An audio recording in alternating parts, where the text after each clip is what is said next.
आज हम इस वीडियो में कक्षा 10वीं पाठ 3 लखनवी अंदाज के बारे में पढ़ेंगे। लखनवी अंदाज, जैसे नाम से ही पता चलता है बेटा कि लखनऊ का अंदाज, जो लखनवी लोग होते हैं उनके अंदाज के बारे में इसमें बताया गया है। इसके साथ साथ लेखक के बारे में भी लेखक ने यहाँ पर वर्णन किया है। इसके लेखक हैं यशपाल जी। तो इस पाठ की शुरुआत कहाँ से होती है? इस पाठ में क्या होता है, लेखक जो है वो सेकंड क्लास के जो रेलगाड़ी होती है उसमें डिब्बे होते हैं। आपको पता होगा first class, second class, third class, जैसे पहले दर्जे का, दूसरे दर्जे का, तीसरे दर्जे का, first class, second class, third class Hindi में बोले जाते हैं। पहला दर्जा, दूसरा दर्जा और तीसरा दर्जा। इस तरह से लेखक यहाँ पर जो है रेलगाड़ी में, ट्रेन में सेकंड क्लास के डिब्बे की टिकट लेते हैं। अब वो ले भी सकते थे फर्स्ट क्लास की, तो सेकंड क्लास की क्यों लेते हैं? क्योंकि उनका मानना था कि सेकंड क्लास के डिब्बे में भीड़ नहीं होगी और वो खिड़की से बाहर देखकर अपनी नई कहानी के बारे में सोचना चाहते थे।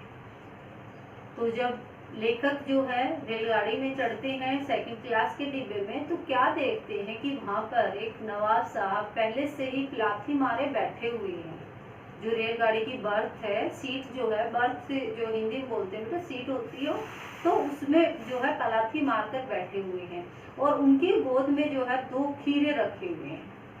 अब लेखक वहां चढ़ जाते हैं और उनको देखकर जो है क्या है, वो नवाब साहब कोई जो है उत्साह नहीं दिखाते। उनको ये नहीं होता कि कोई यहाँ पर आया है, किसी प्रकार का कोई उत्साह नहीं दिखाते। और जब थोड़ी देर बाद नवाब साहब को होता है कि खीरे रखे हुए हैं, ये खाने हैं, तो वो क्या करते हैं कि गोद में रखे हुए खीरों को जो है लेखक से पूछते हैं कि क्या तुम खीरे खाओगे, उनसे पूछते हैं। जब लेखक मना कर देते हैं, मना करने के बाद क्या करते हैं, अब नवाब साहब खीरों को उठाते हैं और सीट के नीचे से पानी का लोटा उठाते हैं, खिड़की से बाहर उन खीरों को, 2 खीरों को निकालते हैं। उसके बाद उनको जो है धोते हैं, उनको अच्छी तरह धोते हैं, उनको उनके सिरे काटते हैं। जैसे आपने बेटे घर पर भी देखा होगा, जैसे कई बार क्या होता है, आपकी मम्मी को देखा होगा, वो खीरे काटते हैं, उनके सिरे काट कर उन पर नमक लगाकर उनको ऐसे घिसते हैं कि उनका जो कड़वापन होता है वो निकल जाता है। तो इसके बाद क्या है, नवाब साहब खीरे के सिरे काट कर उनको नमक लगाकर उनको ऐसे घिसते हैं। उसके बाद उनको छीलते हैं, फिर जो है एहतियात सावधानी बरतते हुए उनको बड़े आराम से काटते हैं, सजाते हैं। फिर इसके बाद क्या होता है, उनके पास एक जो है मसाले की पुड़िया जो है वो उस पर छिड़क देते हैं। एक यहाँ पर उनके जो है जो लखनऊ के खीरा बेचने वाले हैं उनके बारे में भी यहाँ बताया गया है। क्या बताया गया है कि उनको खीरे खाने का तरीका पता था। क्यों था?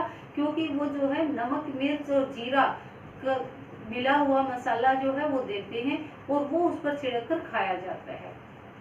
अब क्या होता है, अब वो छिड़क लेते हैं। अब लेखक को फिर से दोबारा से कहते हैं कि खा लो, तो लेखक क्या कहते हैं, मना कर देते हैं कि मेरा आमाशय थोड़ा सा कमजोर है। आमाशय जो उनकी पाचन शक्ति है उसको बताया गया है कि वो कमजोर है, और आपको पता होगा जिसकी पाचन शक्ति कमजोर होती है वो उसको खीरे जो है वो पचते नहीं है। तो इस तरह से लेखक यहाँ पर कह देते हैं। अब क्या है, नवाब साहब जो है सफेद पोश पहने हुए, सफेद कपड़े पहने, ऐसे नवाबों की तरह बैठे हैं, उनको खीरे जैसी अपदार्थ वस्तु को खाने में संकोच हो रहा है। अब वो क्या करते हैं, एक खीरे को उठाते हैं, सूंघते हैं और खिड़की से बाहर फेंक देते हैं, फिर उठाते हैं, सूंघते हैं, बाहर फेंक देते हैं। इस तरह से सारे खीरे जो है वो बाहर फेंक देते हैं और उसके बाद जो है पेट भरने का वो बनाकर एक लंबी ढकार लेते हैं। तो लेखक उसको देख रहे हैं। लेखक सोचते हैं कि जब लेखक के मन में आता है कि जब बिना खाए ढकार आ सकती है, तो बिना पात्रों, घटनाओं के कहानी भी लिखी जा सकती है। मतलब ना पात्र हो, ना कोई घटना हो, और इस तरह से जो है कहानी भी लिखी जा सकती है कल्पना के द्वारा। तो इस प्रकार लेखक सोच में पड़ जाते हैं। ये तो था लेखक और नवाब साहब के बारे में। अब बेटा यहाँ पर नवाबों के बारे में कुछ और भी दिया गया है कि नवाबों की बहुत सी संख्या होती हैं, जिसमें से एक होती है उनकी पान खाने की। पान खाने क्या होती है, जहाँ भी जाते हैं ना नवाब, अपना पानदान साथ लेकर जाते हैं। तो उनका तरीका क्या होता है पान खाने का, वो आपको पाठ में दिया गया है, वो आपको बता देती हूँ। क्या होता है, सबसे पहले वो पानदान में से पान का पत्ता निकालते हैं, उसके बाद जो है कैंची के द्वारा उसका पत्ता काटते हैं, फिर उसके बाद उसको पानी से धोते हैं या कपड़े से पोंछते हैं उसको, साफ पत्ते को अच्छी तरह से। उसके बाद उस पत्ते पर चूने और कत्थे को लगाते हैं पान पर, चूने और कत्थे को पान पर लगाते हैं।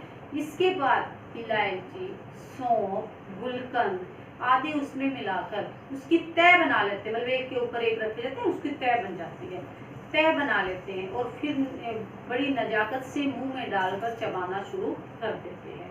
क्योंकि आपने सुना होगा बेटा कि नवाब जो है वो पान के बड़े शौकीन होते हैं, तो इसलिए ये पान की बातें यहाँ पर दी गई है। फिर एक और है कि सनक जो होती है वो, ये तो नकारात्मक थी, वो सकारात्मक भी हो सकती है। जैसे एग्जाम्पल दिए गए हैं आपके पाठ में कुछ, जैसे दिन में कई बार हाथ धोना, जो कि आजकल बहुत जरूरी है। उसके बाद 2-3 बार दांत साफ करना, जूते चमकाना, इस तरह की जो सनकें हैं ये जो है सकारात्मक है। इसके अलावा एक और ऐसी सकारात्मक सनक भी होती है जिन्हें हम उत्साह का नाम दे सकते हैं। वो सनक कौन सी होती है? किसी बच्चे को अत्यधिक पढ़ने की सनक होती है, वो ज्यादा पढ़ता है तो ये भी एक सनक होती है, उसकी आदत होती है। इस प्रकार की सनकें जो है जीवन में सफलता प्राप्त प्रदान कराती हैं। कि ज्यादा पढ़ेगा तो उसको सफलता जरूर प्राप्त होगी, तो इस तरह की सनक का भी यहाँ वर्णन किया गया है। तो ये था आपका पाठ लखनवी अंदाज, लखनऊ का अंदाज। तो ये बेटा यही आपका पाठ समाप्त होता है। और इस पाठ में जो है क्या बताया गया है, इस पाठ में जो नवाब हैं उनके दिखावी और अमीरी का जो रोब दिखाते हैं उनको यहाँ पर दर्शाया गया है कि वो किस प्रकार अपनी अमीरी का प्रदर्शन करते हैं, किस प्रकार अपना रोब दिखाते हैं, वो भी इस पाठ में दिखाया गया है। तो ये पाठ आपका यही समाप्त होता है। सभी को समझ आया होगा, और समझ आया तो मेरी वीडियो को लाइक और सब्सक्राइब जरूर करें। धन्यवाद बच्चों।